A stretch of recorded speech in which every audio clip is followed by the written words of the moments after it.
আজ শেয়ার করব ইলিশ ভাপা। অনেকে তো অনেক রকমভাবে ইলিশ ভাপা করে খেয়ে দেখেছেন। এরকমভাবে একবার করে আপনারা খেয়ে দেখবেন, আশা করছি খুব ভালো লাগবে। তো ইলিশ ভাপা করার জন্য আমি 5 পিস ইলিশ মাছ একটু লবণ ও সামান্য হলুদ মাখিয়ে রেখে দিয়েছিলাম। তো এখানে ডুমো করা কেটে রাখা নারকেল ও কাঁচা লঙ্কাটা মিক্সিতে পেস্ট করে একটা টিফিন বক্সে নিয়ে নিয়েছি, যেটাতে আমি ভাপা বসাবো। এখানে 2 চামচ ফ্যাটানো টক দই দিয়ে দিয়েছি, আর সামান্য একটু জিরে বাটা দিয়েছি।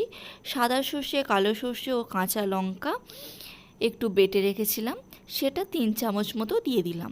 আমি আমার মাছের পরিমাণ মতো দিয়েছি, আপনারা আপনাদের মাছের পরিমাণ মতো দেওয়ার চেষ্টা করবেন। সামান্য পরিমাণে লবণ ও পরিমাণ মতো হলুদ দিয়ে দিলাম।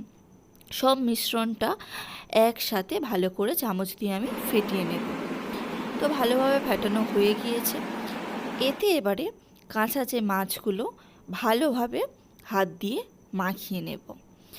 আপনারা যদি গ্রেভিটা একটু বেশি পছন্দ করেন, আপনারা আপনাদের গ্রেভির মতোই মশলা দেওয়ার চেষ্টা করবেন।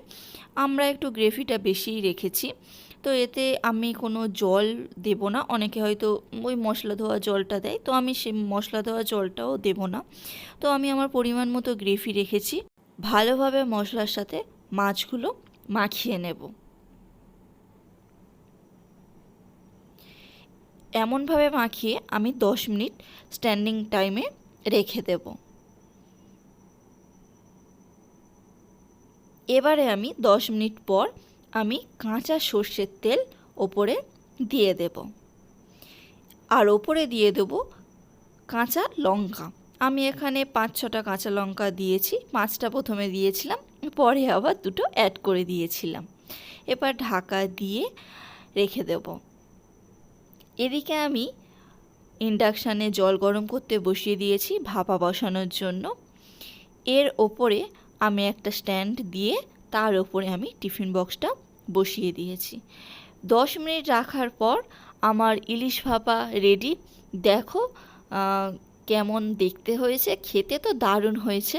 আপনারা চাইলে এরকমভাবে বাড়িতে করে দেখতে পারেন, আশা করছি খুব ভালো লাগবে।